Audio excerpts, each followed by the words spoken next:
Noong Sunday pa to mga mi, at bago kami magsimba, dumaan na muna kami dito sa bahay. Kapag pumupunta kasi kami dito sa bahay mga mi, doon lang namin na pag-uusapan yung mga plano dito. And ayun mga mi, medyo malapit-lapit na siya. Yung labas na lang muna yung inuuna sa ngayon dahil nga baka umulan na naman. Tapos pagdating naman dito sa loob, meron pang mga papalitadahan, magkikisame, tapos magta-tiles na. Kaya lang mi, habang nag-uusap nga kami dito ni Papa, bigla na lang nagyaya si Kenji umuwi. Natatai na nga daw siya, Diyos ko.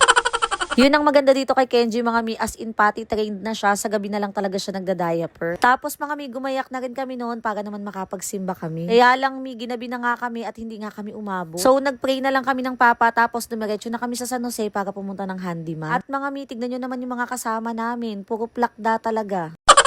Pati si Kenji mga mi ay natulog din. Pupunta kami dito mga mi para bumili ng ilaw. Medyo mabibisi na kasi yung asawa ko sa tindahan, kaya naman kapag may time kami, sinisingit na namin yung mga kailangang bilhin. Tumingin-tingin na rin ako dito ng mga salamin at iniisip ko nga kung bibili pa rin ba ako ng may ilaw na salamin dahil halos triple din yung presyo noon compare dito sa mga regular lang. Gustong gusto ko kasi itong may mga pa-ilaw effect mga mi, kaya lang medyo pricey siya. Tapos itong si Ate Ayesha nga, meron nakitang purple na tali para kay Chloe. Nitong huli kasi mga mi, nasira yung tali ni Chloe, kaya naman ayan, hindi namin mailabas. Bumili na rin nga pala kami dito mga mi ng exhaust fan para sa ceiling ng CR. Yung CR kasi na isa sa taas mga mi, wala siyang magiging singawan, so maglalagay na lang kami ng exhaust fan. Tapos mga mi, eto bumili na rin kami ng ilaw para doon sa may hallway sa taas. At pati na rin doon sa may bandang kusina. Etong mga pa-flat style na yung binili namin mga mi, para maganda rin siya tignan. Para at least mga mi, wala nang naka-osli doon sa may bandang kisame. Tinagay na rin naman agad ni Kuya yan lahat mga mi, para masigurado natin na lahat nga ay gumagana. Tapos mga mi, bumili na rin pala kami dito ng mga bulb para doon sa mga pin light. Since medyo pricey talaga mga mi yung tricolor, sa salang mga bulb na lang yung ginawa naming tricolor. Tapos yung para sa kwarto namin, yung mga warm light na lang. Nako mga mi, triple din kasi talaga yung presyo ng tricolor bulb na yun. Nag-canvas na rin nga kami dyan ng presyo mga mi ng pintura ng Davies. Sobrang dami kasi din talagang magagandang reviews ng Davies paint, kaya naman yun talaga yung plano namin gamitin. Davies, baka naman, wala ba tayong paramdam dyan, Charis?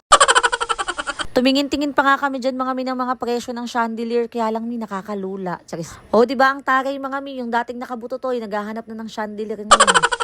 Pero mi, minamanifest ko pa lang naman yun. Basta ang goal muna ngayon, matapos muna yung bahay, bahala na yung iba. Tapos bago kami dumiretso sa bahay, dumaan na muna kami dito sa Alfamart. Kapag nauubusan kasi ng pagkain si Chloe, dito talaga kami bumibili sa Alfamart ng kanyang chicken. Ang breast part ng chicken yung binibili ko lagi kay Chloe para mas marami siyang nakakain and mas tumatagal na to sa kanya. Mi, nalingat lang ako saglit, pero tignan nyo, ang dami ng dala ng mga batang to. Minsan talaga mi, pag mamimili tayo, dapat wala tayong kasamang bata, no? Charis. Ayun lang muna mga mi. Thank you. Bye-bye.